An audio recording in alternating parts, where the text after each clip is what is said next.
we are back to the discussion, our old friend democracy.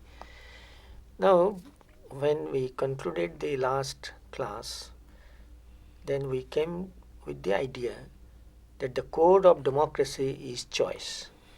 If there is no choice, there is no democracy, fundamentally speaking.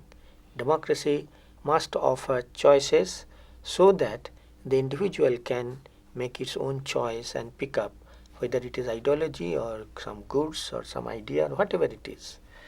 So, ipso facto, then you find that democracy is never one idea state.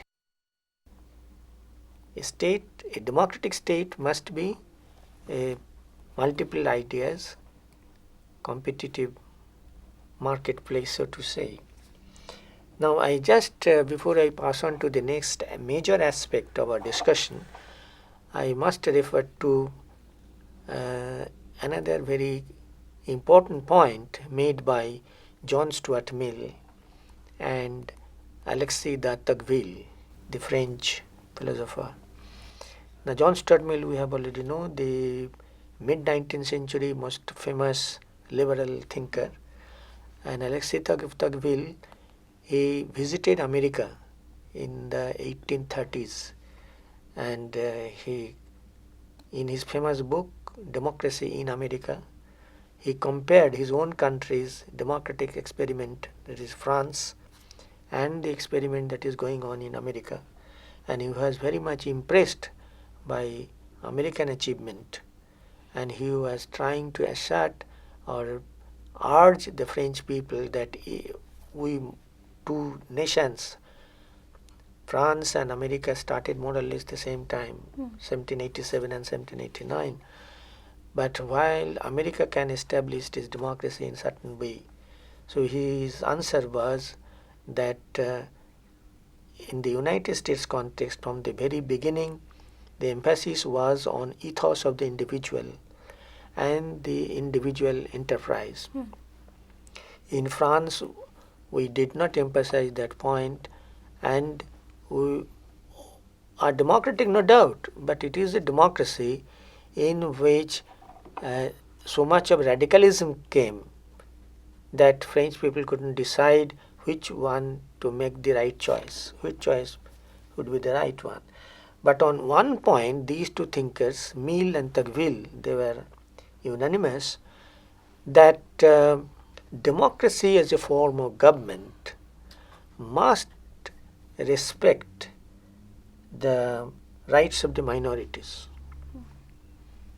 Don't confuse with the word minority as used in current Indian context, okay. Not that. That means in whichever way the group of people within the society, they do not accept the philosophy of the ruling party. So they are the minorities. And you know that in a real democracy, there cannot be any permanent majority or permanent minority. So whoever will be in power, they must respect minority rights or minority's position. And one phrase that they coined is that the worst, the most important danger to a democratic form of government is the tyranny of the majority. Okay. This is the typical phrase. Tyranny of the majority must be resisted. Otherwise, democratic governance will have no meaning. In fact, once this debate is over and this point is 19th century thing is taken, a real representative democracy in terms of protective democracy, another concept used by Bentham, Jeremy Bentham, he was quite right from his own philosophical position of utilitarianism, that every institution will justify its utility, otherwise we are not going to accept it.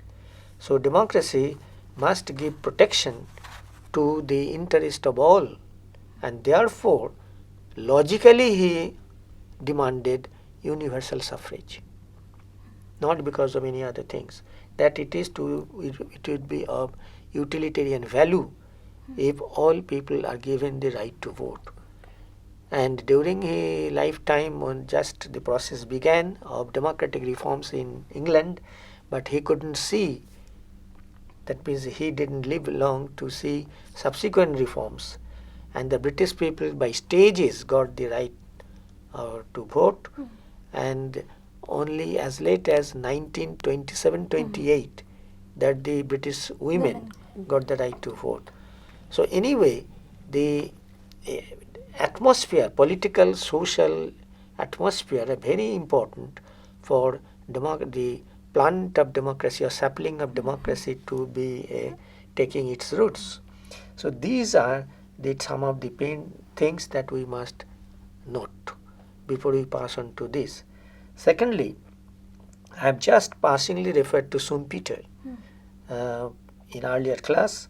Now I must refer to a few others who do not contest but do not accept also the conclusion of Schumpeter. For example, another German sociologist, Karl Mannheim, he said that okay, there are groups who compete for power, all right, but that is not the final thing. There is a social process in the society where there is some sort of an egalitarian stress, and that ensures the maintenance of democratic spirit. Then there is in 20th century T.B. Bottomore, a sociologist, and a French sociologist, Raymond Aron. So both of them disputed the stand of Schumpeter, arguing on the ground that the way society functions ensures that democracy is preserved. That is to say, every society in its configuration, in its building up institutions, power is diffused in such a way. May not be every time it is satisfactory, but power is diffused, and that ensures democracy. Does not mean that every time it is the elitist who determine. Not always. That is their point. So with this, I think we come to a general, I think quite a satisfactory position what liberal democracy means. Now, the models of democracy. This is another, in 20th century, second half of the 20th century, many people have tried to give an idea of how many kinds of democracy could be there. I start with John Lively. In his book, Just Democracy, the book is called Just Democracy, in 1975, and he summarizes in 7 points the range of possible positions about democracy, the so-called rule by the people, that all should govern. That is, all should be involved in legislating and deciding on general policy. All people, in applying laws and governmental administration. Sir, did he mean directly? All should govern directly, all should participate directly in a direct fashion or through representative? No, he doesn't say that. He says involvement of people, one sense. There are altogether 7 senses. First one, this, what he says, that all should govern, all should execute, all should be involvement, everybody's. Second is, all should be personally involved. Now comes this. All should be personally involved in crucial decision making. Third, he says there can be another model, that rulers should be accountable to the ruled. This accountability relationship also makes one possible model of democratic governance. And fourth is, rulers should be accountable to the representatives of the people.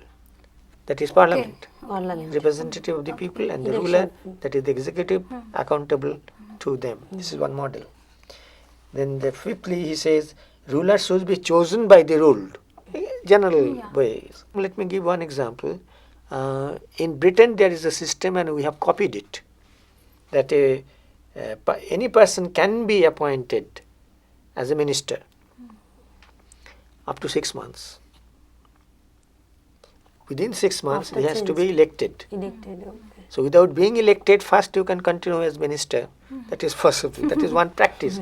Not theoretical, but the British practice is there, and we have also copied it in India. Yes. The point is, finally the time will come when every person who exercise power must be chosen by the people. By the people. Okay. Has to get himself elected. Legitimate. Legitimate, for legitimacy. Sixth is rulers should be chosen by the representative of the ruled. That is, legislature will choose the ministers. But that is not the case in Britain or in India. It is the Prime Minister's prerogative to recommend names, and the head of state appoints them. But he says there could be a model like this. I can tell you that in modern Japan, post-war constitution of Japan, there is a provision that the house as a whole will choose the ministers. As a whole, not that ruling party Will choose the minister. want them. And last of all, the ruler should act in the interest of the ruled. Now, who will ensure it? And secondly, what is the interest of the people? How to gauge the interest of the people? How to Now, first understand? defining what is in interest of the people. I can give only one very simple example. We will say that the housing minister will always say that it is in the interest of the people, in the need of the people, we must go for more and more and more housing. Environment minister will say, well, that destroys the environment, so we must not do it.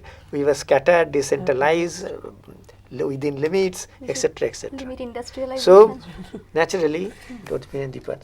Now, John Lively's, this he tried to do it like this. But the famous one, British author David Held, the book is called Models of Democracy. It was published in 2006. He starts with that there are certain fundamental values or goods on which democracy is justified. Before modeling, he gives the fundamental principle. Why democracy? To this answer he said, because democracy ensures rightful authority or legitimate authority. Secondly, democracy ensures political equality. Third, it ensures liberty. Fourth, it ensures moral self-development of the people.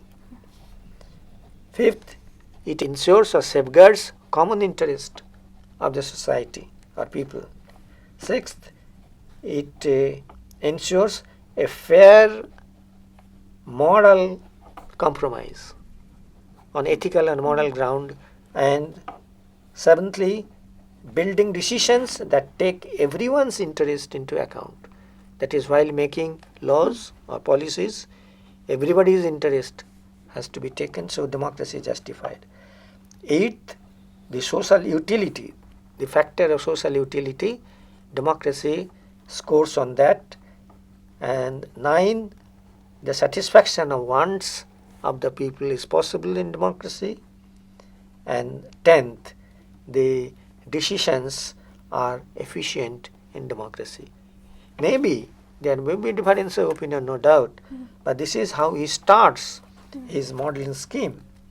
David Hill, depending on his argument is that depending on the class of positions taken, who takes a position from what angle, on that same thing, that is democracy is being observed. If you look from this point, people's point of view, group's point of view, interest point of view, so there naturally models can vary. So he first identifies 4 classic models of democracy. 4 models. 1, the classical idea of Athenian democracy in ancient Greece. This is one model where power does not belong to the people, but people are brought together. They discuss this much. They discuss this much. Secondly, and it must be a police or small city-states. Second is the Republican conception of a self-governing community. Community itself will enjoy power and accountable government. Thirdly, liberal representative democracy, the typical Mills idea, etc. And fourth, Marxian concept of direct democracy, or Marxian model of direct democracy. So these are the, he says, 4 classic models. Then after analyzing this, then he comes to the discussion of 5 recent models. Oh, okay. This is the classic 4, then the 5 recent models according to Held. Number 1, competitive elitist democracy. Just refer to our earlier discussion. Some people have argued that governance is always by nature elitist. But he says no, always. Within, even when it is elitist, appears to be elitist, there is competitive.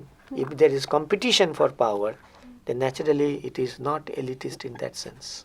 So competitive elitist democracy, first one. Second one, I am talking of recent models.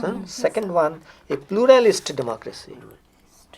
That is, large number of groups enjoying power. Pluralist. Not, I hope you remember the discussion on sovereignty. Monistic, pluralistic. Exactly, that is where it is decentralized groups.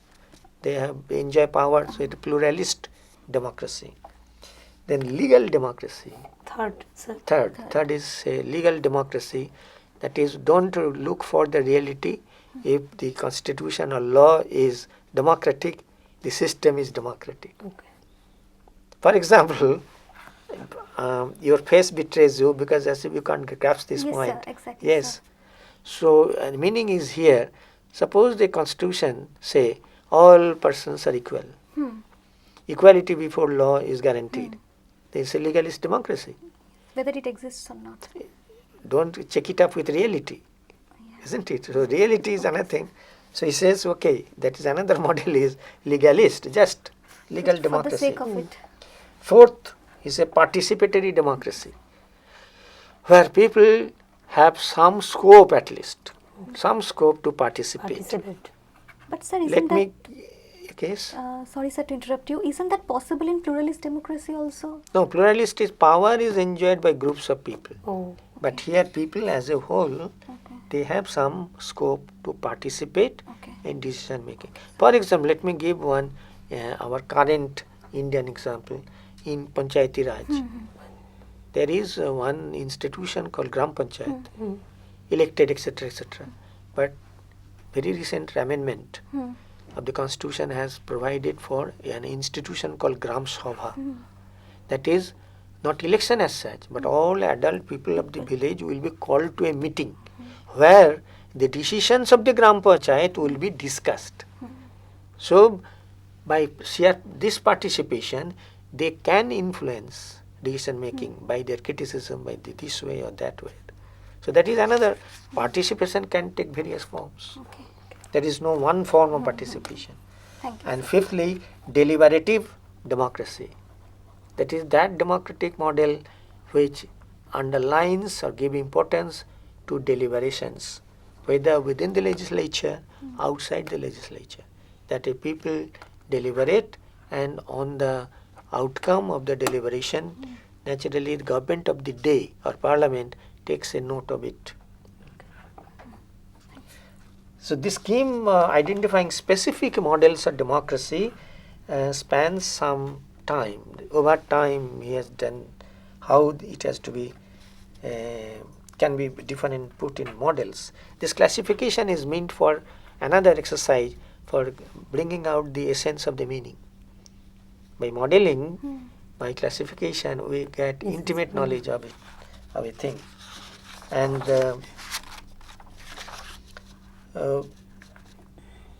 in fact, the contemporary perspective of democracy is reflected in the intense debates about nature of democracy within European and North American intellectual traditions. There, what we call a virile civil society, where they do not participate in decision making as such. But if the civil society as such is very keen, is very responsive, is very alert in scrutinizing all the decisions of the government. So on any decisions, the intellectual elite, they come and they feel that they have got something positive to contribute. And last of all, we come to the Marxist model that is completely different. A model, democracy, and this is based, in fact, let me tell you that all the discussion till now that we have done, this is pertaining to, according to Marx Engels language, pertaining to liberal or bourgeois democracy, which they outset they rejected. So Marx said that liberal democracy or bourgeois democracy is only for the bourgeoisie, but it is not the people's democracy, because he said that the society's institutions are influenced and built on the basis of production relations, how production is done and distribution is affected. This relation determines the nature of the institution, and from it they say that people's democracy should be the ideal, in the sense that egalitarianism attracts, most attractive feature of it. In fact, though he personally did not approve of it, but he said that okay, that will do. Paris Commune, 1871, automatic spontaneous revolt of the people of Paris. Now Marx gave his approval to it. So that is another thing we can read his mind. And then what comes out really, the new concept of social democracy, that is democracy enjoyed by the people on the basis of egalitarianism. And from it, ultimately, Lenin defines it that there are two stages. One, first stage is socialism, when power is captured by the toiling masses, and that period will be dictatorship of the proletariat. That is, now that proletariat is larger in number, so if power belongs to many, that is a democracy, so it is a proletarian democracy. But when all the production contradictory relations are overcome by sheer abundance in production, there will be no scarcity, no demand, no conflict. So laws, bureaucracy, army, nothing will be needed, and the state will automatically, in course of time, wither away. That is the highest stage or communist society.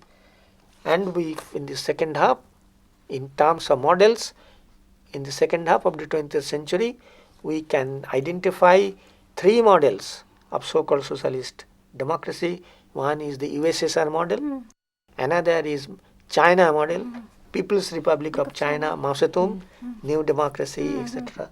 And we can talk right now Latin American model also, Cuba and Venezuela, Bolivia, Castro, and Hugo Chavez.